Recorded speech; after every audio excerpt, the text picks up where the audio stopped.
بسم الله الرحمن الرحیم. راځو ورډ 2014 ته فایل منیو باندې موږ تاسو آپشنو کې کار کولو. آپشنز کې څه کمانډ باندې تاسو ما کار کړو آټو کریکټ برخه کې. نو اوس آټو کریکټ برخه کې نور نوې کمانډونه دي، هغه باندې موږ تاسو کار کوو. یو برخه پاتې ده، د لپاره برا شو فایل منیو ته. فایل منیو کې به آپشنز باندې کلیک کو. چې کله آپشن باندې کلیک کو را به شو پروفینګ ته او بیا آټو کریکټ ته. آټو کریکټ کې آټو کریکټ آپشنز کې موږ تاسو د ابتدایي آپشن یې دی ویلیو چې کوم موږ تاسو سره ابتدایي یو لیست دی، او را به شو ایکسپشنز ته. څه ته؟ ایکسپشنز ته. ایکسپشنز ویل کېږي مستثنا ته، څه چې مطلب هغه څه چې تاسو غواړئ چې مطلب یو کار کوي، تاسو وایي دا دې پکې مستثنا دا پرېږده. صحیح ده؟ مثلا ګورئ، که دلته کې زه ولیکم چې ا فاصله ورکړم، ما سره چې کېږي ا په کاپیټل باندې بدلیږي. که چې زه دلته ولیکم چې ا بیا یو نقطه ورکړم بیا فاصله ورکړم، دې وخت کې نه کاپیټل کېږي. ستاسو خیال دی؟ مثلا زه ولیکم یو کې خو څه مسله نه وي، ځکه عدادو کې څه مسله نه وي، نمبر دی. خو دا یو چې ولیکم که فاصله ورکړم که ور نه کړم دا نه کاپیټل کېږي. ولې؟ دا نمبر چې دي دا مستثنا دي، دا کاپیټلایزیشن کې بیخي راځي نه. خو که چیرې تاسو دا یو ولیکئ بیا نقطه ورکئ فاصله ورکئ، دا یو په نمبرز باندې بدلیږي. څه باندې؟ نمبرز به تاسو دلته د ایزي کې وایي ښه چې نمبرز څه ته ویل کېږي دې برخه کې. لکه تاسو سره یو لیست جوړیږي چې کله انټر کوئ بیا لیکل کوئ بیا انټر کوئ، اعداد اتومات راځي. لکه دا آټو کریکټ شوي دي، خپله اټومیټیکلی دا موږ تاسو سره څه کېږي راځي. مثلا که چیرته تاسو بي ولیکئ او بیا یو نقطه ورکئ، داسې فاصله ورکئ، نو هغه بي ګورئ تاسو سره کاپیټل نه شوه، خو په نمبر هم بدل نه شوه. یا په آټو کریکټ برخه کې موږ تاسو سره رانغله، نو عادي حالت دی. نو په ایکسپشنز کې کوم کلمات چې هلته کې اډ شوي وي هغه تاسو کله هماغسې ولیکئ، هغه تاسو ته کمپیوټر نه کاپیټل کوي. ګرامري غلطي او هیڅ یې نه نیسي. لکه مثلا ګورئ، موږ چې کله تاسو لیکو اجیکټیو که نه، ایجیکټیو چې فول لیکو داسې لیکو، چې کله د هغې مخفف لیکو ای ډي جی لیکو، خو ټول په واړه حروفو باندې، یا د اول حرف دې غټ وي نور دې واړه وي داسې. صحیح ده؟ که چیرې ته داسې ولیکې چې ای ډي جی فاصله ورکړي، دا اتومات څه شو؟ کاپیټل شو. خو کله کله مونږ وایو چې نه دا ای ډي جی، او چې کله مونږ ورسره نقطه ورکړه فاصله م ورکړه، دا دې کاپیټل نه شي. نو دا ایکسپشنز دي چې دا برخې دا ځینې ایکسپشن یې مونږ سره نه چینجېږي. که بیا آټو کریکټ ته راشو، ایکسپشنز باندې کلیک وکړو، نو دلته کې ګوره ډېر داسې کلمات دي چې تیار دی لیست کې اډ شوي دي. لکه مثلا تاسو لیکئ چې آی ډي، څه لیکئ؟ آی او ډي. آی ډي عموما داسې لیکل کېږي، که فاصله ورکئ ګورئ دا کمپیوټر تاسو ته نه کاپیټل کوي. ولې دا هلته اډ شوې ده، اوس ګوره اډ شو. ستاسو خیال دی؟ ما دا اول وړوکی اول حرف مې غټ ولیکو، وړوکی مې ولیکو، دویم مې وړوکی ولیکو، اول حرف به اتومات تاسو نه غټېږي. داسې ګورئ هغه آی څه شوه؟ کاپیټل شوه. که چیرې دا تاسو داسې ولیکئ چې اول حرف ورکوټی وي، دا ډي غټه وي، ورسره خوا کې یو ډاټ وي، نو دغه ټایم کې کمپیوټر د دې کاپیټلایزیشن نه کوي، تاسو پنکچویشن هم نه کوي، علامه ګذاري هم نه کوي درته، او غټه واړه باندې هم نه چینجوي راچینجوي. نو ایکسپشنز کې دلته ځینې کلمات اډ شوي چې دا مطلب بعضې ځایونو کې یوزیج استعمال لري، عموما ګرامر کې ډېر یوزیج لري. دا چې دي دا ابریویشنې دي، مخففات دي. نو دا مخففونه کمپیوټر نه کاپیټل کوي، ځکه هغه باید هماغسې ولیکل شي. صحیح ده؟ لکه تاسو لیکئ اډورب، څه لیکئ؟ اډورب. نو ګرامري کتابونو کې که چیرې تاسو کتلی وي اډورب ای ډي وي ورته لیکي خلاص، خو ای ډي وي داسې لیکي چې دا اول حرف یې مسمالي، دویم دریم، او کله چې یو ډاټ ورکړي دا به بیا تاسو سره نه کاپیټل کېږي په دې شکل باندې. دلته تاسو خپلې ځینې کلمات هم ځینې حروف یا کلمات یا ورډس یا ابریویشنز کولی شي دې برخه کې اډ کړي. که تاسو ایکسپشنز ته راشي او دې برخه کې زه فار ایگزامپل کې اچ چې زه کله لیکم او وروسته د یو ډاټ راشي بس دا مه غټوه دا هم داسې پرېږده نو اډ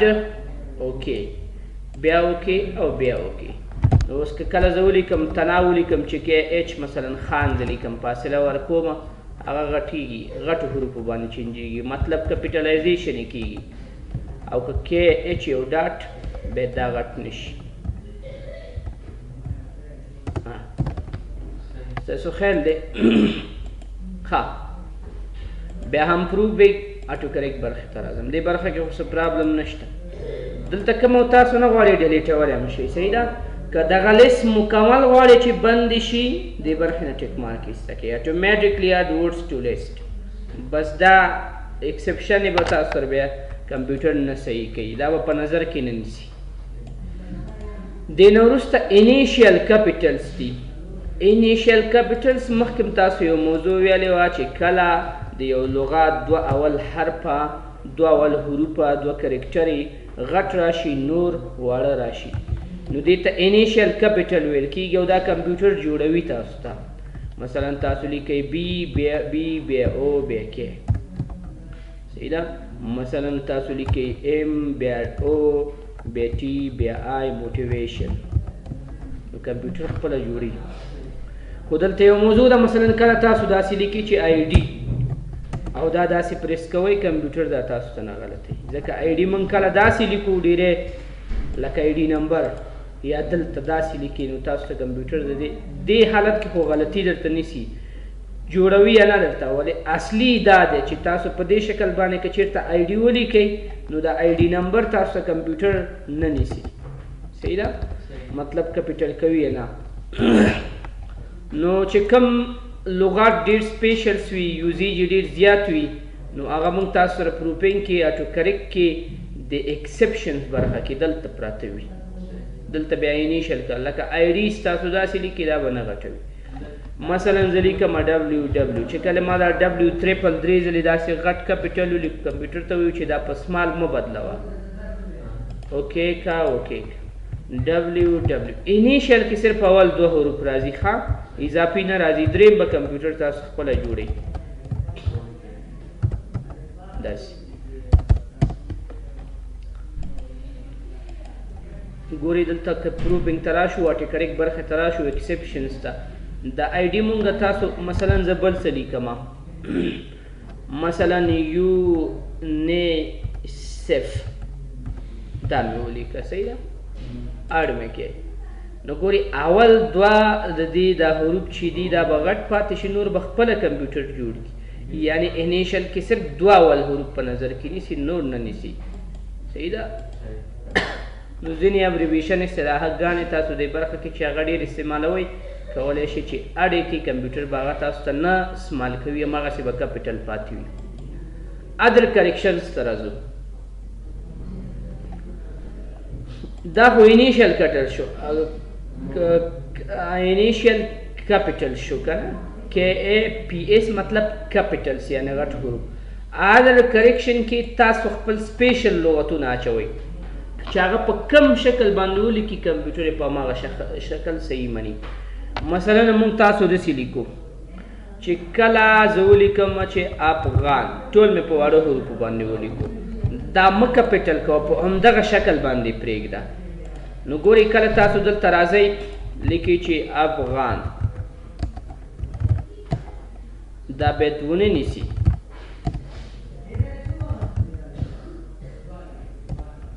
افغان کمان ښه دلته به زه یو ابریویشن ورکړم دا خو موږ تاسو فول نوم ورکړئ که چیرې تاسو دلته یو ابریویشن مخفف شانتې ورکړئ بیا هغه تاسو ته نه صحیح کوي ادر کریکشن کې اضافي مثلا تاسو یو څه ورکوئ مثلا زه ولیکم چې کله ما ولیکه چې لنګویج مې ټول داسې ولیکه بس دا غلط مه نیسه ټول مې په غټو حروفو ولیکو همداسې کپیټل دی وي په غټو حروفو دې ولیکو اتومات به څه شي چینج به شي دې سره ښه ګورئ ورته لنګویج تاسو کله نه کپسلاک تاسو نه خلاصېږي واټس رانګ غټو چې د سب کې ورکوډي ته بدلیږي اتومات مطلب تاسو چې څه ورکړه بیا یو څه غلط ورکړه د هغې نه وروسته هم هغه خپله صحیح لیکي اتومات د ادر کنیکشن دا مطلب دی. لکه زه لیکم چې موسا ټول مې په غټو حروفو ولیکو چې اډ مې کې ټول واړه شو ستاسو خیال دی مونږ چې کله موسا مونږ غلطۍ کې ټول په غټو حروفو باندې لیکو یو څه وي په غټو حروفو باندې او هغه انټر کو هغه د اتومات ټول په واړو حروفو باندې ولیکل شي. نو دغه برخه کې دا اپشن کله یو نیم وخت کار نه کوي خو وروسته بیا فعال شي اکټیو شي. ښه مطلب هدف یې همدغه دی چې تاسو ځینې خپل اضافي کلمات د ادر کریکشن کې کولی شي چې هلته کې اضافه کوي بیرته کولی شي داسې یو ډلیټ کړي. ښه دلته راځو آټو فارمټ برخې ته. ګوري بولټ ان هیډینګ سټایل لیست سټایل اټومیټک بولټ لیست ادر پراګراف سټایل د دې مطلب څه دی؟ بولټ داسې دی تاسو کله لاړ شئ د کیبورډ نه ال کنټرول ال پریس کوئ یا ال کنټرول شفټ ال پریس کوئ الټ کنټرول ال یا کنټرول شفټ ال نو تاسو سره اتومات بولټس راځي دې ته بولټس ویل کېږي. بولټس یو ځانګړي سټایلز دي چې د وروسته روان دي تاسو بولټ سټایل کې پیدا وای تاسو کمپیوټر تاسو چې کله یو لیست جوړوئ د لیست سره داسې یو نښه راځي او دا نښه د ډیزاین لپاره وي دا تاسو د دې نه خپله مور کولی شئ مثلا دا یو مارک دلته واچوه دا یو مارک واچوه یا دې برخې ته راشه دا یو مارک واچوه صحیح ده دا مارکس دي دا نښې دي. اوس دغه نښې چې کله تاسو په شارکټ باندې راولئ نو کیبورډ نه کنټرول الټ یا کنټرول شفټ ال ونیسئ اتومات تاسو سره راځي. یا مثلا تاسو ځینې وخت کې یو موضوع یو شی انټر کوئ یو سمبول لیکي هغه اتومات په څه باندې بدلیږي په یو بل سمبول باندې بدلیږي دا را روان دي تاسو به وروسته ووایئ دا په میټس کې خو دې نه مخکې دا میټس برخه لږ تاسو ته کومه تر څو تاسو د بولټس او د هر څه سره معرفي شئ. زه به راشم میټس آټو کریکټ ته به راشم صحیح ده دلته وګورئ دلته کې دا سمبولز دي ښه نور هماغه خبره ده دا د سمبولز لپاره دي چې تاسو یو سمبول په اسانه طریقه څنګه راولئ لکه دا سټریک تاسو لیکئ څه لیکئ دا ستوري لیکئ نو د ستوري لپاره به داسې وکئ یو سلش به واچوئ څه به ولیکئ ایس ټي به ولیکئ انټر به کوئ ایس ټي ایسکاو ایسکا نه دی ایسکا بل څه سیټ وکړو څه په نوم او چې کله تاسو سپیس ورکړئ اتومات هغه تاسو په هغه سمبول باندې چینج شي. ښه دلته به وګورو ای ایس ټي دی ټول په واړه حروفو باندې خو یو نیم وخت کې کمپیوټر دا نه نیسي هېڅ متوجه ورته نه وي چې تاسو ولیکئ شارکټ چې دې ورکړې هغه هلته انټر کې تاسو سره په سمبول باندې چینج شي که نه لکه مثلا دا سمبولونه چې ما دغه سمبول ډېر اکټیو دي دا کار کوي تاسو سره دا همیشه کار کوي دا یو نیم سمبول تاسو سره همیشه کار کوي لکه دا دې ولیکو داسې دا سمبولونه کار کوي تاسو سره تاسو وی چې دا سمبول چا داسې انټر کې دا د په سمبول بدل نشي مغسې د عادي لیکل پاتې شي نو فایل ته به راشئ اپشن برخې ته به راشئ پروفینګ ته به راشئ آټو کریکټ ته به راشئ او بیا به آټو فارمټ ته راشئ او دې برخې نه به دا ټیک مارک ایسته کړئ بولټس به هم تاسو سره نه راځي د پراګراف سټایل به هم نه راځي همدارنګې د لیست چې هغه کوم لیست مونږ جوړ کړي هغه سټایل به هم تاسو سره نه راځي. د دې برخې نه خو راځي دا کوم چې تاسو سره کمانډ دي آپشنز دي دې ځینې چې تاسو ورکوئ دا خو به راځي دې کې څه مسله نشته خو کوم چې تاسو د شارکټ په ذریعه راولئ هغه به نه راځي د سره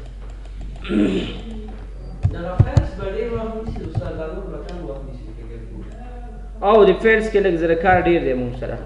فیلز کې کار شته دی دا اپشن یې ځکه تاسو ته کوم ستاسو په کارېږي یو نیم وخت کې ښه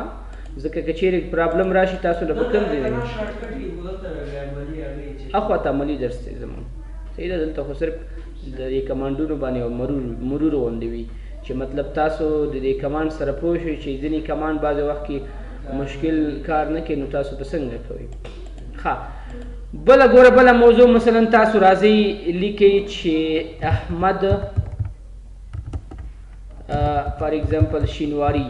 داسې لیکئ که نه او دې برخې ته هم راځئ یو کوټیشن مارک ورکوئ او دې بلې برخې ته هم راځئ کوټیشن مارک ورکوئ او کله کنټرول زیډ پریس کوئ دا ګوره دا په سیده مارک باندې بدل شو دې ته کوټیشن مارک ویل کېږي اصلي خو داسې لیکل کېږي صحیح ده داسې دا یو ډیزاین صحیح نه دی دا یو ډیزاین صحیح نه دی. ګوره دا چې کله کنټرول زیډ پریس کړي دا اتومات څه باندې چینج شي داسې سیده شي. د دې لپاره هلته پروګرام شوی دی ځکه دا داسې کېږي. ښه نو کله تاسو غواړئ چې نه کنټرول زیډ ګوره تاسو دا یو نښم چې واچوله یو ځل به کنټرول زیډ کوي دا به سیده شي. دلته کې دا کار د دې کمانډ لپاره جدا دی. هغه کنټرول زیډ خو انډو کوي شاته ځي یو څه ډیلیټ کوي بیک ته ځي. خو دلته د دې کوټیشن لپاره کنټرول زیډ خاص شارټکټ دی. اوس مثلا دلته کې مابین کې د دې راځم زه لیکم چې افغان او بیا دا کوټیشن مارک واچو. کوټیشن مارک چې کله تاسو واچوئ داسې په دې سټایل کې راځي. نو دا سټایل صحیح نه وي ستاسو نه خوښېږي کنټرول زیډ کې دا بیرته سیده شي. نو د دې لپاره او که کله تاسو وغواړئ چې نه یو څوک کنټرول زیډ هم پریس کړي یا د دې دا شارټکټ پریس کړي دا دې دوباره سیده نه شي. دا کوډس چې دي یا دا کوټیشن ډسټرایټ نه شي سیده دې نه شي. دې برخه کې ټیک مارک تاسو واچوئ او دا داسې اوکې کوئ. د دې نه وروسته که تاسو یو کوټیشن اچوئ کنټرول زیډ سره باید دا ونه شي. خو ما تاسو ویل یو نیم وخت کې دغه کمانډونه هیڅ افیکټ نه لري هیڅ تاثیر نه لري. اوس زه کنټرول زیډ پریس کوم دا ما سره نه کېږي. دا به کله کېږي چې تاسو کله ریسټارټ کړئ. څه وکړئ ریسټارټ. راځئ یو ځل دا اوټ پروګرام ریسټارټ کوو چې څه کېږي. بیا زه راځم دې برخه کې کنټرول زیډ اوس هم کار کوي حالانکې هلته ټیک مارک هم نشته دی. ښه نو دغه آپشن یو نیم وخت کې افیکټیو نه وي مطلب تاثیر نه لري هیڅ کار نه کوي تاسو ته.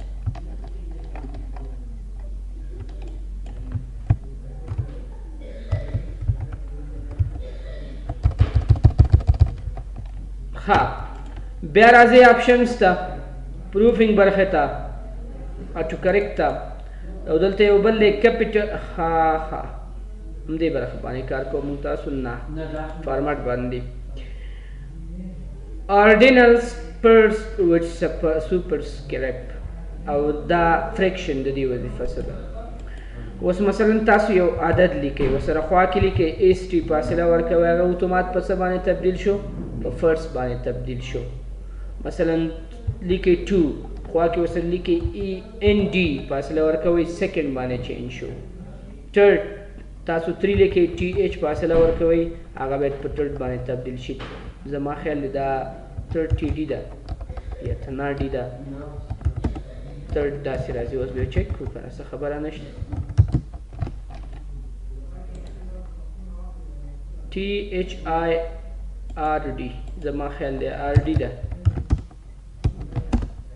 آر ډي صحیح ده. مثلا 4 ټي ایچ دی 5 5 نو ګوري تاسو داسې لیکئ خوا کې ورسره سپیس پریس کوئ اتومات هغه په آرډینل نمبر باندې چینجېږي. یو نیم وخت کې تاسو داسې غواړئ چې نه ما کله ولیکل دا پرس ایس ټي مې ورسره خوا کې ولیکه دا ایس ټي بره مه وړه سوپرسکرپټ ته یې مه وړه همداسې عادي ونیسه. نو د دې لپاره به تاسو فایل ته راشئ آپشنز ته به راشئ پروفینګ برخې ته په پروفینګ برخه کې آټو کریکټ او آټو فارمټ کې دې برخې نه دې برخه کې ټیک مارک ایسته کړئ. صحیح ده. نو اوس ګورو دا به چینج نشي. وشو ما وویل چې یو نیم وخت کې دلته کې پرابلم وي دا بیا نه کېږي. سیکنډ صحیح ده دا دې لپاره. ښه خو که کله دا کار نه کېدو که نه دا کمانډ چې کله نه امپلیمنټ کېده بیا به تاسو ټیک مارک اچوئ بیا به ضروري در سره کار کوي. آرډینل پرسټ وډ سوپرسکرپټ دا وشو. فریکشن خبره باندې کوو موږ تاسو. فریکشن ویل کېږي کسر ته کسر وایي ورته تاسو که نه فریکشن لکه یو مثلا پر 2 چې کله تاسو پریس کړئ اتومات هغه څه باندې تبدیل شو کسر چینج شو. 2 پر 3 4 پر 15 چې کوم کمپیوټر پیژني ښه ټول نشي چینجولی. دلته د ټولو لپاره بیا دلته موږ تاسو انزرټ کې څه لرو دلته اکویشنز لرو هغه یې ځینې راولو. ښه دلته دا کسر او دا سمبول دا ټول هر څه شته دی. ښه بیا راشئ آپشنز ته او آپشن کې پروفینګ برخه کې آټو فارمټ برخه کې نو دلته باید ټیک مارک وي تر څو دا کار وشي. د دې نه ټیک مارک ایسته کومه اوکې 1/2 اوس کار کوي. اوس پرابلم دی ماته اندازه لګي ها، خو بیا وروسته کې چې دا یو څه ټایم تیر شي کمپیوټر ریسټارټ کړي ضروري دا کمانډونه تاسو سره رافعالیږي او کار نه کوي. هایپنس وذ ډش هایپنیشن به تاسو وروسته وایي که نه، تاسو لیکئ داسې یو جمله لیکئ روانې به داسې.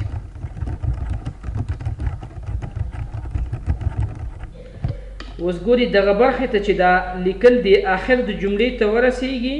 اول ته کې څه برخه لاندې بله جمله کې راځي، نو کمپیوټر دې ځای کې هایپنیشن ورکوي. څه ورته ورکوي؟ هایپنیشن، داسې منفي علامه ورکوي. او دا هایپنیشن به تاسو وایي چې دا لیاوټ کې دلته کې مونږ سره شته دی دا هایپنیشن مارک لیټ می چک ټایټنګ انزرټ کې دی. نو روان درسونو کې به تاسو دا هایپنیشن وایي چې دا هایپنیشن څنګه راپالیږي. لیټ می چک مونږ تاسو دلته یو موضوع لرو هغه هلته کې شته دی هایپنیشن، دا دی صحیح ده لیاوټ کې دی. لیاوټ کې دا تاسو داسې اټومیټیک کوي.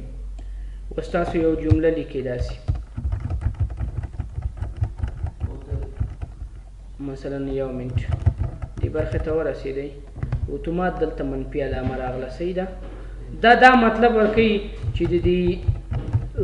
دې یو څه برخه لاندې جمله کې راغلی، یو لغت یې دلته کټ شي. دې کې تاسو افغان لیکئ فار ایگزامپل ګورئ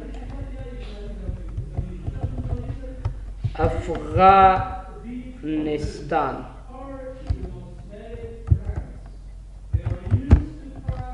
وګورئ اتومات دلته راغی. دې ځای کې مثلا تاسو لیکئ کابل، نو دا چې لاندې ته راځي بیا دې ځای کې هایپنیشن مارک ورکوي. خو دا چې کله تاسو فول یو پاراګراف لیکئ هغو کې بیا ډېر استعمالیږي، هلته ډېر یوزیج لري. دلته ګورئ ما سره راغی، دلته ما سره راغی، دلته راغی صحیح ده. دې برخو کې دا واچو چې کله تاسو غواړئ چې دا هایپنیشن مارک د بیخي کار ونه کړي، دا د بند وي، دې برخه کې به تاسو ټیک مارک ایسته کړئ صحیح ده. بله موضوع ستریک بولډ ان انډر ماینس یا دا معنا ایټالیک، د دې مطلب څه دی ګورئ. تاسو کله دا ستوری ولیکئ ستریک ستوری واچوئ او د دې مابین کې یو لغت واچوئ فار ایگزامپل افیکټیو او بیا دلته دا ستوری ولکئ او دا انټر کئ، نو دا د اتومات مونږ سره څه شي بولډ دی شي. څه دی شي بولډ کېږي، بولډ دې ته وایي صحیح ده. یا مثلا یو بل لغت لیکئ منفي علامه لیکئ تاسو انډرسکور ساری او دا لغت بیا دا انټر کې دا د اتومات تاسو سره څه شي دا د ایټالیک ته بدل شي. دا سټایلونه دي. نو که چیرې تاسو پروفینګ ته راشئ او دې برخه کې تاسو ټیک مارک نه وي دا نه چینجېږي. خو دا کمانډونه مونږ دې ځای نه کوو، دا بولډ او سټریک او دا شیان صحیح ده. د دې لپاره مونږ خپل کمانډس لرو، دلته بولډ باندې کلیک کړه، ایټالیک شارکټ یې کلیک کړه. یو نیم وخت کې دا کار نه کوي. دا ګورئ دا سټوري سټریک لیکم نه بولډ کوي، بولډ شو اوس ستاسو خیال دی بولډ شو، خو کوم ځای نه بولډ شو؟ دې ځای نه بولډ شو. دلته کې دا کمانډ ما سره تر اوسه کار نه دی کړی. تاسو بیا چک کړئ، کیدای شي ستاسو کمپیوټر کې کار وکړي. دا ستوري ولیکئ او بیا مابین کې یو لغت یو کلمه ولیکئ، بیا ستوري چې کله انټر کړئ یا سپیس پریس کړئ اتومات به دا تاسو سره څه شي بولډ به شي. مثلا دا انډرسکور واچوئ او بیا تاسو یو نمبر ولیکئ یا مثلا یو لیکل وکئ او بیا دا انډرسکور او دا داسې انټر کړئ اتومات به تاسو سره دا څه شي ایټالیک به شي. څه به شي ایټالیک. ها بیا که زه راشم پروفینګ تا ټو کریکټ برخه ته انټرنیټ اینډ نیټورک پیچ وذ هایپرلینک، دا څه معنا؟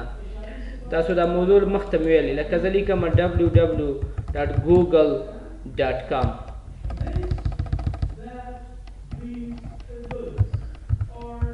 www.google.com اتومات څه باندې بدل شو لینک باندې.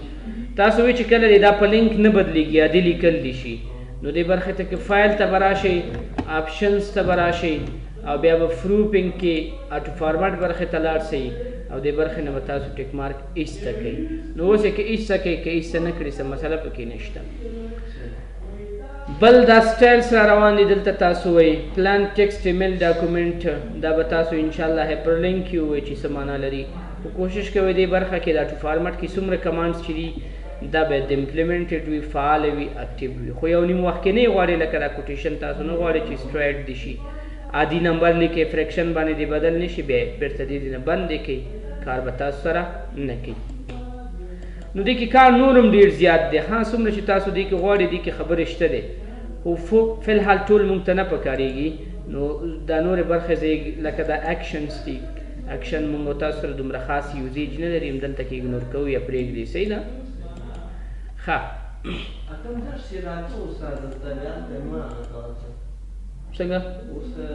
دغه درسونه خو دلته راځي که نه دي خواته بیا وایي چې دلته درته وایي دلته سم نه یادېږي بیا چې کله دلته هم درس نه همداسې کوم. زما هدف هم دی کې همدا دی چې هماغه برخه یې راورسېږي هلته کې بیا تاسو ته پرې کار کوم. یادېږي خامخا دا کمانډونه بیا بار بار تاسو ته تکرارېږي. اوس دغه پروفینګ چې تاسو ویلي د دې سمري او خلاصه شکل ټول دا دی. موږ تاسو په ډیټیلسو باندې ویلي ignore word in uppercase, ignore word at content numbers, ignore internet in file addresses لکه همدغه اوس تاسو ویلي. plug repeated words. صحیح ده؟ plug repeated words باندې لږ خبره تاسو سره کوم. دا کمانډ دلته نو مثلا تاسو ولیکه چې خان صحیح هم لیکلی که نه، څه مسله پکې نشته، او بیا خان لیکئ بیا هم صحیح لیکلی، خو چې فاصله ورکړئ دا غلط نیسي. لکه زه لیکم فار ایگزامپل ماوس صحیح هم لیکلی، بیا دا موس لیکم سپیلنګ هر څه صحیح دی، غلطي نیسي. کله تاسو خوا په خوا کې دوه کلمې تکراري راولئ،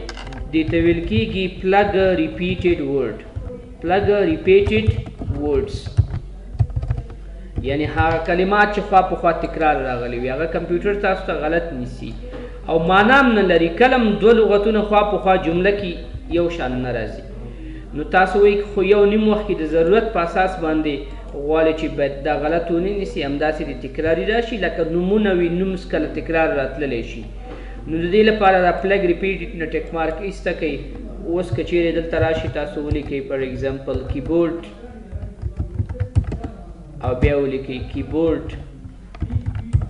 نو غلطي ونه نیولې. ماوس خان صحیح ده؟ نو دا یو آپشن دی لپاره دی چې تاسو باید ورته متوجه اوسئ. حالان کې دغه غلطي او دا لاندې چې دا غلطیانې تاسو نیسي، که ګرامري وي، که پنکچویشنز وي، که کانټیکسچوال ایرر وي، دا په پرنټ کې نه راځي، هغه نه ښایي. دا صرف دلته موقتي تاسو ته ښایي. ښه enforce accent upper case in French فرانسوي ژبې لپاره دی. I don't know دا زموږ تاسو لپاره نه دی. suggest from main dictionary only. ډکشنري موضوع را روانه ده، تاسو به ووایئ. اوس کله تاسو یو لغت لیکئ، مثلا زه لیکم چې عادل، اوس نو سیګنل شو، ښه دلته کې څه مسله وه، ښه ټیک شو. اوس که زه ولیکم عادل او دا فاصله ورکړم، دا ما سره څه نیسي؟ غلطي نیسي. ولې چې دا عادل هلته موږ سره د ورډز د افیس پروګرامونو لپاره چې کوم ډکشنري ده په هغې کې نه دی اډ شوی، هلته پروت نه دی، ځکه یې غلط نیسي. مثلا که زه دا خپل نوم ولیکم داسې انټر کم، دا غلط نه نیسي. تخلص ولیکم غلط نه نیسي. وینیو نومې صحیح ونیو او دا چې دی دا یې غلط ونیو. ولې؟ دا ډکشنري کې اډ دی، دا ډکشنري کې اډ نه دی. صحیح ده؟ دی باندې تاسو داسې رایټ کلیک وکړئ اډ ټو ډکشنري. اوس چې څومره دی نه وروسته په دې ورډ پروګرام کې دا کلمه لیکئ، تاسو سره به غلط نه نیسي. نو دا څومره برخې چې موږ تاسو لکه دا دی به تاسو داسې غلط لیکلو که نه دی، یا نور کلمات به تاسو غلط لیکه، دا یو به تاسو داسې لیکه او سپیس به م ورکوو، هغه به اتومات تاسو سره څه شو په یو باندې چینج شو. دا کلمات ټول دا لغات چې دي، دا ورډز چې دي، دا هلته اډ شوي دي په ډکشنري کې. خو که دلته کې ډکشنریانې موږ سره دوه قسمه دي. یو مین ډکشنري ده چې د دوی ورډ د افیس پروګرامونو عمومي ډکشنري ده. یو سب ډکشنریز دي چې هغه سب ډکشنري کې هغه به موږ تاسو خپله جوړو. نو تاسو وایئ چې کله موږ کلمات لیکو د دې غلطیانې د اصلي ډکشنري نه ونیسه، که هغه کلمه په اصلي ډکشنري کې وس رایوله را سره که نه مې راوله. نو دې ته وایي چې سجیسټ فرام مین ډکشنري. تاسو پیشنهاد کوئ وغواړئ کومه ډکشنري؟ مین ډکشنري. نو دلته راشي دې برخه کې وګورئ دا یو ټیک مارک دی دا تاسو فعاله کړئ کسټم ډکشنري باندې تاسو کلیک وکړئ تاسو سره به ډکشنري برخه راشي دلته کې زموږ تاسو ډکشنري دا ده دا څومره کلمات او دا هر څه په دې کې پراته دي دا ایډیټ ورډ لیست باندې کلیک وکړئ دا کمې کلمې چې مونږ اډ کړې ټول دلته راغلي دي دا افغان اسد دا کې اچ ستاسو خیال دی نوي نوي کلمات یونیسیف ډبلیو موسی وغیره کوم ځای کې مونږ اډ کړې راغلي دلته ولې چې دا زموږ تاسو ډکشنري ده دې ته کسټم ډکشنري ویل کېږي کسټم ډکشنري هغه چې تاسو خپل لغتونه ور اضافه کوئ هلته کې اضافه کېږي کومه کلمه تاسو نه غواړئ چې دې ډکشنري کې وي انتخاب یې کړئ داسې ډیلیټ یې کړئ ډیلیټ آل ټول نور نوي کلمات تاسو غواړئ ور اډ کړئ دلته مثلا عادل زه کله غواړم دا ولیکم باید دا غلط ونه نیسي بس دا دې راشي مثلا زه لیکم چې سمیر اډ کړم اډ نه وروسته کې دا به تاسو سره غلط نه نیسي لکه تاسو لیکئ حکمت الله او دا داسې اډ کړئ نو دا به تاسو سره دې نه وروسته کې ورډ کې غلط به نه نیسي ځکه که ډکشنري ته اډ شوه تاسو داسې هم کولی شئ چې دا ډکشنري بیخي نه غواړم دا کسټم ډکشنري ده یعنې مطلب زموږ تاسو لپاره جوړه شوې ده موقتي ده اصلي بله ډکشنري ده نو دا تاسو کولی شئ دا ډکشنري مکمل ریموف کړئ ختم یې کړئ نیو باندې کلیک وکړئ نوې ډکشنري هم جوړولی شئ څه په نوم باندې غواړئ دا ډکشنري نو دغه سټریک چې دی دا ستورې دا به داسې انتخاب کوئ او د دې په ځای به تاسو نوم ورکوئ لکه مثلا عیسی یا مثلا وی چې مای نیو ډي آی سی یعنې ډکشنري او سیب باندې کلیک وکړئ تاسو سره به نوې ډکشنري راشي خو تاسو ډېرې ډکشنریانې مه اضافه کوئ په دې ورډ کې دلیل یې څه شی دی دلیل یې دا دی چې کله به ستاسو نیم لغتونه یو ډکشنري ته ځي نیم به بل ته ځي او بیا به ستاسو پرابلم وي صحیح ده نو دا دوه ډکشنریانې بس دي چې یو کسټم ډکشنري ده او یو مین ډکشنري دا اضافي خپله ګوره اټ که راشه هسې تاسو ته تکرار شي ګوره ای په نوم باندې زه یو ډکشنري اډ کوم ساري وګورئ تاسو څه باندې کلیک وکړئ اډ باندې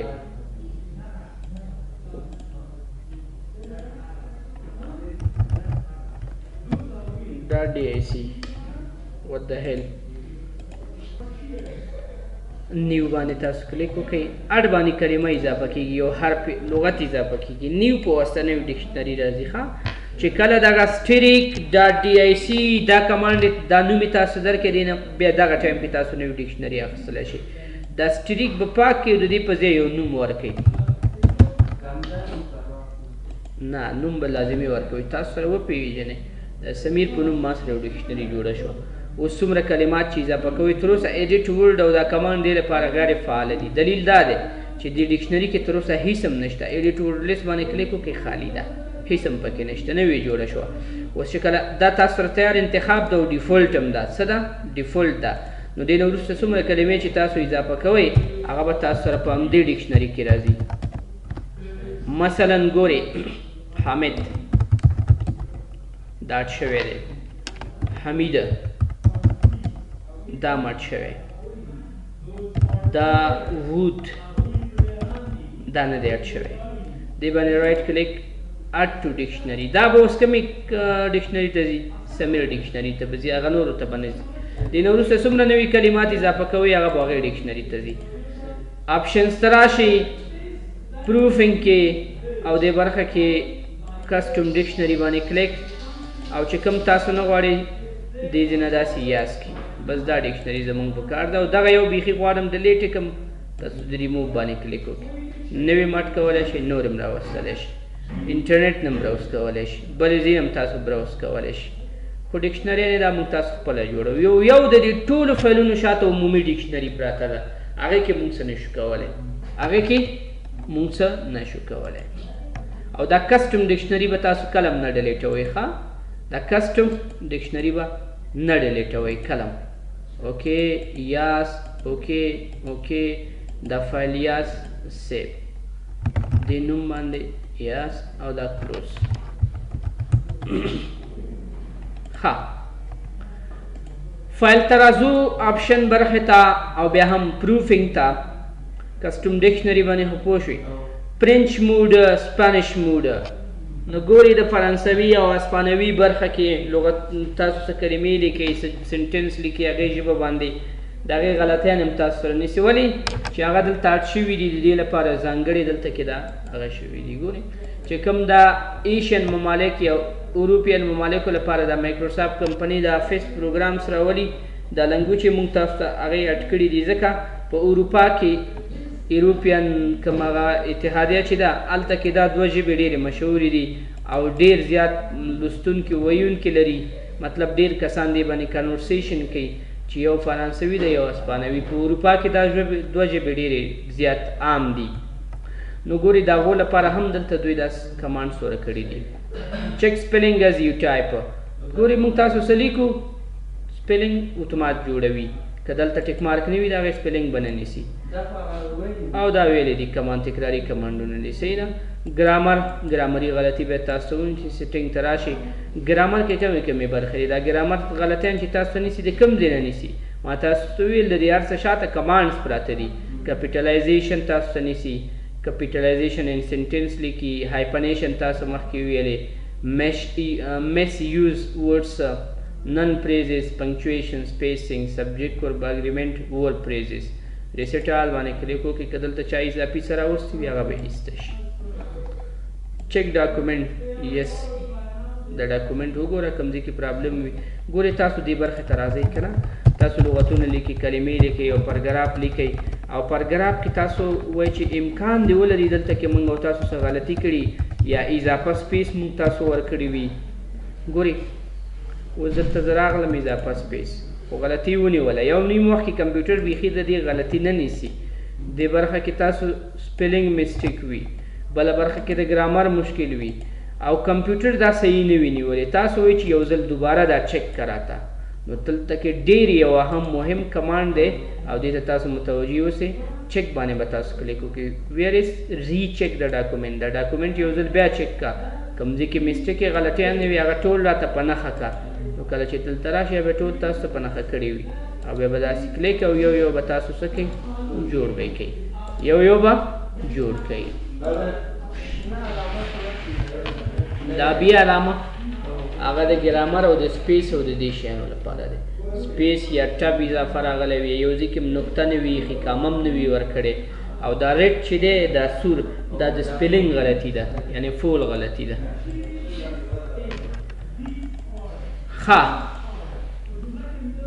پروفینګ کې نور څه نشته hide spelling error in this document only hide grammar error in this document only دا ډېره مهمه ده په همدغه ډاکومنټ کې که چا ګرامري غلطي کړې وي که چا د سپیلنګ غلطي کړې وي دا غلطیانې مه نیسه هایډ یې که راته صحیح ده دې برخې نه کامه ایسته شوه هغه برخې کې مثلا تاسو یو لغت هغه کې دلته کې دا دوه کلمې خوا په خوا راغلي دا ټولې مسټیکې دي غلطیانې دي که نه دا مه نیسه راته په دې ډاکومنټ کې په همدغه ډاکومنټ کې نورو کې نیسه تاسو آپشن سره راشي پروفینګ ته راشئ او د آخري دوه کمانډ چې دي ټیک مارک واچوئ ورته داسې اوکې نیسي نه تنا دې ډاکومنټ کې که تاسو کنټرول انټر پریس کوئ راځئ بل همدې ډاکومنټ کې بل پیج اخلئ نیو پیج اخلئ دې کې هم داسې غلطیانې تاسو سره راځي نو دلته به هم دا غلطیانې نه نیسي نه بس دا به نه اصلاح کوي تاسو ته کمپیوټر که دوباره تاسو پروفینګ ته راشئ او دې برخه کې دا ټیک مارک ایسته کې کمپیوټر به تاسو دا هر څه چک را چک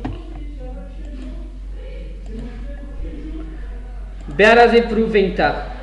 او دې برخه ته ایکسپشن فار اوس دغه مونږ چې دلته دا ایکسپشن ورکړه مستثنا م کړه چې دا صفحه ستاسو سره مستثنا شوه همدا ډاکومنټ ون غواړي که آل نیو ډاکومنټ څومره چې د دې نه وروسته نوي ډاکومنټ اخلئ هغه ټولو کې غلطیانې مه نیسئ نو دا کمانډ د دې لاندې دوه کمانډونو لپاره دی دا یو صحیح ده چې کله دې کمانډ ته راځئ اول دې کمانډونو ته متوجه اوسئ بیا به تاسو پوه شئ چې دلته دا ډاکومنټ څه مطلب لري ښه سیب برخه باندې لږ څه ناڅه تاسو ته کار کوم د آپشن خلاصو ښه ډېر بورینګ دي متوجه اوسئ سیوینګ ته سیو فایل ان دس فارمټ کله تاسو چې دا وورډ کې متمات فایل سیبوئ کوم فارمټ کې راځي ډي او سی ایکس کې راځي تاسو وایئ چې نه د دې نه وروسته څومره چې زه فایلونه سیبوم هغه د اشتمل کېږي اوکې که دا فایل دی فایل ته راځم سیبس سیبز نه وروسته فار ایگزامپل براوز او براوز دی ډیسکټاپ کې څه په نوم باندې کریم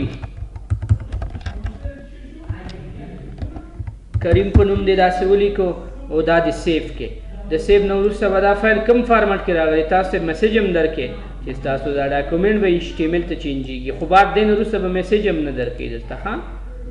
ګورئ کریم دا څه شو HTML ته چینج شو نو ستاسو به خیر وینډو کې به مونږ چې وینډو کې HTML وکړو هر یو ته به بیل کوډ کوو دلته دا کوډ دلته دا کوډ اوس خو به ستاسو تخنیک زده شوی وي چې به تاسو HTML لپاره دومره کوډینګ نه کوئ راځئ په وډ کې یو څه جوړوئ هماغه کش ټایټل هم ورکوئ بیکګراؤنډ امیج هم ورکوئ لیست جوړوئ ټیبل جوړوئ وغیره جوړوئ ټول به تاسو سره کې HTML ته خو داسې نه چې HTML پرېږدئ HTML ضروري لنګویج د نور هم چې څومره کتابونه ګوري هغه ګوري زده کوئ ځکه چې کله یو برخه کې کوډینګ کې پرابلم وي هغه بیا دلته د ورډ تاسو ته نشي جوړولی هماغه د HTML لنګویج په واسطه باندې به تاسو هغې ځینې جوړوئ خو دې ځینې تاسو هر یو فایل HTML ته چینجولی شئ دا موضوع تاسو سیبس کې مې ویلې ښه دوباره که چیرې تاسو راشئ سیب ته نه HTML نه غواړم همدا د ورډ همیشه د ورډ فایل کې د سیبېږي ماست بل خبره آټو سیب ده هر 10 منټه وروسته که مونږ متوجه یې اوسو که ونه اوسو او دا فایل مونږ سیب نه کړو کمپیوټر خپله اتومات سیبوي دا د ورډ پروګرام کې چې سم لیکلی وي خپله اتومات سیبېږي خو تاسو د دې لپاره اولین سیب شرط دی اولین سیب ولې شرط دی چې تاسو کمپیوټر ته ضیا په نښه کړئ دغه فایل او نوم یې په نښه کړئ چې کوم ځای کې دا فایل سیب شي نو د دې له وجې تاسو او دغه ټایم تاسو د دې ځینه کمولی او زیاتولی هم شئ او همدارنګې تاسو کولی شئ دا کمانډ بیخي بند کړئ پس دا کمانډ دې نه وي صحیح ده keep the latest auto save version if closed without saving یو نیم وخت کې داسې وي تاسو کار کوئ په دې ورډ پروګرام کې او اخر کې کلوزوئ یې سیبوئ یې نه یا کمپیوټر بندېږي یا بل پرابلم یا د کیبورډ نه الټ 4 بټن تاسو نه پریس کېږي ستاسو پام نه وي هلته سیب یې نه کوي خو دا نه ورکېږي دا ورډ پروګرام دا فایلونه ځان سره آټو سیب برخه کې ساتي دا موضوع تاسو اوپن کې مې ویلې وه هلته آټو سیب لپاره مونږ یو کمانډ لرو نو که دې برخه کې ټیک مارک وي نو هلته به هغه آټو سیب یا انسیب ډاکومنټ به تاسو سره هلته جمع کېږي او که ټیک مارک نه وي بیا به نه جمع کېږي نو دې ته متوجه اوسئ دا ټیک مارک باید وي آټو ریکور فایل لوکیشن دا فایلونه دا انسیب ډاکومنټ چیرته ځي په ورډ کې دا یې ادرس دی دا یې څه دی دا ادرس داسې را کاپي کوئ کنټرول C لاړ شئ رن ته انټر کې هم دا ادرس به تاسو سره خلاص شي ګورئ 2 ډاکومنټ اوس هم موږ سره شته دی انسیب صحیح ده او دې ځای کې براوز باندې کلیک وکړئ هم هماغه ادرس تاسو سره خلاصوي نو دی ادرس دی صرف ادرس دې نه تاسو اخیستلی شئ don't show the backstage when opening or saving file دا backstage موږ تاسو سره دلته په دې افس کې نشته دی دا په 2003 افس کې دی ښه backstage ګورئ داسې دی کله تاسو دا فایل اوپن باندې کلیک وکړئ نو کله به چې اوپن باندې کلیک کو دلته به جدا یو صفحه را خلاصه شوه کله ګورئ دلته ریسنټ راغلی دس پی سي راغلی براوس راغلی دی خو دلته کې په دې آفس کې څه تاثیر نه لري که چیرې تاسو دا کمانډ فعاله وساتئ که بند وي څه مسله پکې نشته ګورئ بیا څه شو دا یو دی ټیک مارک مې واچوه اوس وګورئ دا د اوپن او سیب لپاره دی دا کمانډ ښه چې دلته به د اوپن او سیب کې موږ تاسو سره بک سټیج خبره راتله اوس بک سټیج نشته بس اوپن کوئ که سیب کوئ ډایرکټ تاسو سره څه راځي ګورئ سی بس دا یو پیج تاسو ته درکوي چې دا د پی سي او براوس او دا هر څه پکې وي هلته په 2003 افس کې بیا دا خبره نه ده کله دې سیب باندې به م کلیک کړي کلا او جدا بک سټیج صفحه به تاسو سره خلاصه شو نو د دې کمانډ هدف هغه صفحه ده چې تاسو سره دې راشي که رادي نه شي دلته په دې ورډ کې په دې افس کې موږ سره څه مسله نه جوړوي صحیح ده ښه show additional place for saving even if sign-in may be required additional places اضافي ځایونو کې تاسو دا د ورډ فایلونه ثبتولی شئ څنګه اضافي ځایونه ځینې کمپیوټر یې داسې وي چې هغه خپل سټوریج صرف دومره لري چې هغې کې تاسو وینډوز انسټال کړئ نور اضافي سپیس نه لري چې تاسو هغه کې اضافي فایلونه لکه هارډ ډسک نه لري بیا چې کله تاسو سره انټرنیټ وي په انټرنیټ کې به تاسو سکایپ ډرایو جوړ کړئ سکای ډرایو یا ګوګل ډرایو هغه به جوړ کړئ ځان سره او هلته کې تاسو به د خپل فایلونه جمع کولی شئ نو هغې لپاره دا ټیک مارک لازمي دی چې دا تاسو فعاله وساتئ. Save to compare by default. Save to computer by default. Save to computer by default مطلب څه دی؟ اوس ګورئ هر کله تاسو دا د ورډ پروګرام فایل راخلاص کئ او دلته کې راشي دې برخه کې داسې یو عنوان ولیکئ او بیا دلته کې داسې یو پاراګراف ولیکئ او دا انټر کئ او فایل ته راځئ دا سیبوئ. د سیب نه وروسته ډایرکټ اوس موږ تاسو بله پیج راکړه مخکې به یې دا نه راکول او دا اتومات چیرته ثبتیږي د ډاکومنټ کې ثبتیږي. صحیح ده؟ تاسو وایئ چې اتومات دې دا په مای کمپیوټر کې سیب شي. که وایئ چې نه زه ورته خپله همیشه یو لوکیشن پخپله په نښه کومه نو فایل ته به راشئ آپشنز ته به راشئ او بیا به راشئ پروفینګ برخې ته او څه به وکئ دې برخې نه به دا ټیک مارک ایسته کړئ ویچ ون سیب ته به راشو او دا یو ټیک مارک دغه لوکیشن دی ښه دې لوکیشن دې کې نه غواړم بس زه مختلفو ځایونو کې غواړم نو سیب باندې کلیک وکړئ ډاکومنټ کې کوم ځای کې نو اتومات ډاکومنټ کې مه سیبوه ښه بس صرف ادرس ورکړه. دا کمانډ دومره اهم کمانډس نه و تاسو خو دا یو ادرس دی.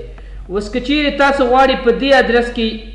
دایم لپاره ستاسو فایلونه په دې ډاکومنټ کې سیب نشي براوز باندې کلیک وکړئ بل ځای ورته په نښه کې بس ډیسکټاپ کې دې نه وروسته غواړم اوکې که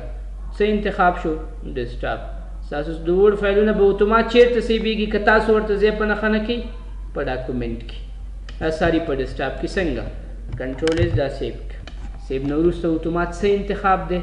ډیسکټاپ مخکې به څه انتخابېده ډاکومنټ نو دا کمانډ دې لپاره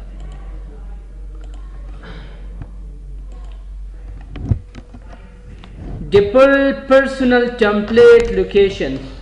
ګورئ پرسنل شخصي ټمپلیټ یې تاسو جوړوئ هغه کوم ځای کې غواړئ چې جمع کړئ هغې لپاره دلته تاسو یو ادرس ورکولی شئ لکه زه به راشم یو ادرس به راواخلم فار ایگزامپل ای ډرایو کې نیو فولډر جوړوم او دې فولډر ته زه وایم چې دا زما مای ټمپلیټس دي فار ایگزامپل مای ورډ 2016 ټمپلیټس دا فولډر به داسې راخلاص کړئ او دې برخه باندې به کلیک کړئ دا ادرس به راکاپي کړئ کنټرول سی او را به شي کنټرول وي دلته ټمپلیټ به دلته ثبتېږي ټمپلیټ اضافي خبرې دي ښه تاسو هلته ټمپلیټ ویلي که نه هغه کله چې نوی ورډ پروګرام راخلاصوئ ویلکم لوکیشن کې ویلکم لوکیشن کې تاسو سره ټمپلیټ راغلی وي صحیح ده ښه هغې لپاره موږ هم ادرس کېښودو ټمپلیټ به هلته سیبېږي موږ سره offline editing options the server the office document cache the server drop location on this computer کله تاسو نیټورک ولرئ په دې کمپیوټر کې یو لوکیشن تاسو درکوي او هغه لوکیشن کې تاسو کله کولی شئ چې همدغه معلومات هلته په نیټورک کې ور واچوئ نو دې ته د شیر پوینټ لوکیشن ویل کېږي یا سرور ډراپ لوکیشن ویل کېږي هغه دا ادرس دی دا ادرس ګورئ کنټرول سی داسې راکاپي کوئ او رن ته راشئ کنټرول وي داسې اوکې کوئ نو دا خو اوس موږ سره اویلیبل نه دی خو چې نیټورک کې اتومات به راخلاص شي نو نیټورک کې موږ تاسو یو ادرس درکوي او چې کله موږ دا ځینې فایلونه غواړو نیټورک کې واچوو ډایرکټ هم دې نیټورک کې سیف کړو نو دې لوکیشن او دې ادرس کې به سیبېږي نو د نیټورک ادرس تاسو دې ځای نه راخیستلی شئ صحیح ده تر ټولو اهم کمانډ په دې سیف کې دا یو دی د دې هدف څه دی متوجه اوسئ کله تاسو دا افغان دلته ولیکو دا افغان او د دې برخې نه راغلی او دې لپاره د ټایټل لپاره تاسو یو ځانګړی سټایل ورکړئ یو ځانګړی فنټ هم ورکړئ دې ته او دا مکمل پاراګراف هم انتخاب کړئ او دې لپاره هم تاسو یو ځانګړی فنټ ورکړئ داسې فنټ هم ورکړئ چې دا فنټ بل چا سره نه وي په کمپیوټرو کې تاسو د انټرنیټ نه یو ځای نه بل ځای نه راخیستی وي this is not friendly یو بل دا یو اوس کله دغه فایل تاسو په دې ورډ کې سیف کې بل کمپیوټر ته واچوئ هلته په دې سټایل باندې نه وي ولې هغه کس سره دا فنټ نشته دی هغه کس سره دا فنټس نشته دام نشته او دام نشته نو هلته به ساده سټایل کې وي یعنې دې سټایل ته به چینج شي دې ساده سټایل ته به چینج شي نو کله تاسو وایي چې یو سی وي جوړوئ یو معلومات جوړوئ او د همدې وړ ډي او سی ډاکومنټ فایل په شکل یې بل چاته ورکوئ تاسو وایي چې هلته د چینجز پکې رانشي یو غټ سیمینار مو برابر کړی وي مثلا موضوع وي هغې کې ډېر صفحات وي هر څه ته خپل سټایل ورکړی ډیزاین دا ډیزاین دی بدل لا بدل نشي ټولو ځایونو کې دی پی ډي اف کې خو نه چینجېږي خو د ورډ فایل کې چینجېږي نو د دې لپاره تاسو وایي چې دا فنټونه هر څه دا مو سره کاپي کوه هغه کس ته چې دا فایل ورکوي کمپیوټر به فنټس هم ورسره کاپي کوي دا سټایل به هم کاپي کوي نو د دې لپاره تاسو فایل ته به راشئ آپشنز ته او سیو برخه ته به راشئ او دې ته به ټیک مارک واچوئ دا بر یو به هم ټیک مارک کوي نو امبیډ به کې تاسو امبیډ یو ځای کولو ته وایي چې دا فایل هر څه به دا فایل به یوځای شي صحیح ده embed only the character used in the document base for reducing file دا به ټیک مارک وي او don't embed common system fund دا که ټیک مارک نه وي ښه common system fund هغه دی چې ټولو کمپیوټرو لپاره عام دي ټولو ته راځي نو هغه تاسو مه embed کوئ ځکه ستاسو د دې فایل سایز به غټ شي نو دې برخه کې دې ته که ټیک مارک اچوئ که نه اچوئ څه مسله نشته خو دا دوه ټیک مارکه ضروري دي نو preserve fidelity when sharing this document صحیح ده نو دغه کار صرف دې ډاکومنټ لپاره تاسو غواړئ که آل نیو ډاکومنټ ټولو لپاره تاسو غواړئ نو ګورئ کله چې ما نیو ډاکومنټ واخیستو نور دا بیرته غیر ټیک مارک کې ټیک مارک کې ایسته کې مطلب هغو لپاره دی نه وي نو دا کمانډ دا سیف کمانډ دلته ډېر مهم دی او تاسو دې ته متوجه اوسئ